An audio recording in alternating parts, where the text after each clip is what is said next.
دا مردار چرګان او دی وروړي اول ته پسل 200 باندې اخلي او دلته کې بیا دا کین دا سجی خو پر ځای کې خرڅي بالکل ها پر پکې هغه الټه تاوان کې سل 200 روپے پکې هغه بیلات کوي یاره ډیر یو پکې بیلی سل 200 باندې موږ د مخامخ پنجرې نه راوالي او خو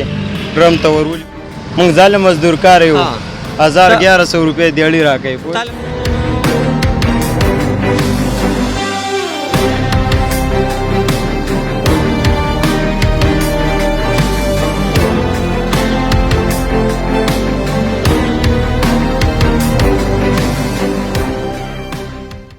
السلام علیکم ګرانو کتونکو نوید بهزاد د مردان نیوز 1 نه تاسو خدمت کې حاضر یم قدرمنو مونږ چې څنګه وورو د تیرې میاشت 2 راسي چې چرګ چې کم دی نو هغه ډیر زیات ګران شوی دی بلکې د تاریخ مهنګا ترین سطح ته رسېدلی دی د زرو نه اړېدلی دی خو که بل خوا مونږ وګورو بلوچي سجي ته نو هغه دلته میلاویږي جي په 600 روپۍ باندې صرف په 600 میلاویږي اومنه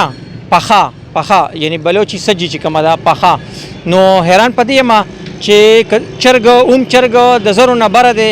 نو دا پخه سجي چې دومره خواري پې شوي خرچه پې شوي نو دا بیا 2500 څنګه میلاویږي نو راځئ موږ سره چې دا لږ وګورو دلته دا سجي ده ټیک شو او دا تاسو وګورئ دا لږ رانیږدې که دا ښه ښکلی ښه برابر دغه دی چرګ دی داسې نه چې ګنې وړوکی دی یا مطلب سپک دی یا بل خبره ده ښه پوره ښه ښکلی برابر چرګ دی او میلاویږي صرف او صرف 2500 روپۍ باندې نو آیا دې کې داسې څه خاص خبره څه خاص راز دی نو دا د ملګري سره یو دوه خبرې اترې کوو السلام علیکم ملګري څنګه یې خیر دی تاسو ستاسو نوم دی رضوان الله جی ها رضوان الله جی دا راته ووایه چې دا څه راز دی چې چرګ چې کم دی نه هغه دومره ګران دی که نه په 1000 یا مطلب د 1000 نه بره میلاویږي اوم چرګ او تاسو دا پوخ چې کم دی دا سجي دونه خواري پې کوئ خرچې پې کوئ او دا بیا 600 روپۍ باندې میلاویږي دا داسې څه خاص آفر دی دا جناب دا زمونږ یو ملګری دی پوه شوې چرګانو والا یې چرګان صفا کوي او هغه دې ته نه ګوري چې زه پکې ګټه وکړم پوه شوې دې خوا پکې الټا هغه تاوان کوي کم از کم څه د پاسه 700 روپۍ کې چرګ پرېوځي نن سبا کیلو 370 روپۍ کې کیلو دی پوه شوې لکه اوم چرګ چې ښه برابر دا څو کې پرېوځي اوم چرګ دغه کم از کم 800 روپۍ کې خواوشه پرېوځي 800 کې او جی نو دا موږ له ریټ کې هم لږ ښه راکوي جي دا موږ له په من کې دغه 27-28 دانې راکوي دا فارم والا او جی دا په هماغه ریټ یې پوه شوې 1400-1500 ګرام چرګي پوه شوې 1300 پورې هم پکې راشي نو بس دا دغه ریټ چرګ راکوي دا د رمضان د برکته بس دا ریټ یې لږ کم کړی دی پوه شوې دا ستاسو دغه ملګري دغه 200-300 خرچه چې دا د جیب نه برداشت کوي او هغه د جیب نه دی رمضان د برکت دغه ریټ چلېږي نور خو چرګ ګران دی پوه شوې چې دې خو مال خرڅېږي نو ښه به وي زمونږ نور پکې هغه الټه تاوان کوي سل 200 روپۍ پکې هغه بیلات کوي یاره ډېر یو پکې بیلي سل 200 باندې نه خو بس دا وټ کټ دی 2-3 چرګانو کې وباسي که نه په من کې دغه 2-3 څلور چرګان ورته لکه چې چرګ په 400 پرېوځي که نه نو سل پې خرچه واچوه نو سل به ورسره ګټه شي نو 2500 پرېوځي بالکل دغه شه اوس خو نن سبا ریټ هم دغه 18,250 کې من او نن سبا ریټ چې کم دی 14.5 راغلی دی که نه 14 او جی 14,500 روپۍ من دی نن سبا ریټ نو بس دې دغه ریټ چلیدلی به بس څه وایو واره کوي دی رمضان د برکته دغه ریټ چلی نور خو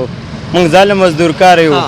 1100 روپۍ دیړی راکوي تعلم دیړی درکوي او لکه دغه ثوابونه مو سره ګټي ښه خلک دا شک شوبه کوي چې دا مردار چرګان او دی وروړي اول ته پسل 200 باندې اخلي او دلته کې بیا دا کین داسې خو خبره نشته نه دا دغه خبره نشته پوه شوې دا موږ خپل هلته زموږ کسان دي هغه تیاری د موږ د مخامخ موږ اډر ورکو بعضې خلک د زړه نه علي که نه وي چېره دغه خبره ده نه دا خبرې به نه انشاءالله دا زموږ د مخامخ سره صفایه کېږي پوه شوې زموږ د مخامخ یې پنجرې نه راوالي او خو ډرم ته ورولي په بسم الله سره یې حلال کړي صحیح ده او جی نور څه مسله نشته دا خو څوک دا خبرې کوي هغه به اغوستو والا نه دا سجي خو پر ځای کې خرڅېږي بالکل هر سړی خرڅوي نو بیا عام بازار کې په څو میلاویږي عام بازار کې دغه 800 روپۍ ریټونه دي جی نو هغوی هم دغه د رمضان دا ثوابونه پې ګټي که نه هغوی خو چېرته ما نه ویلي چې بینرې مینرې لګولي جی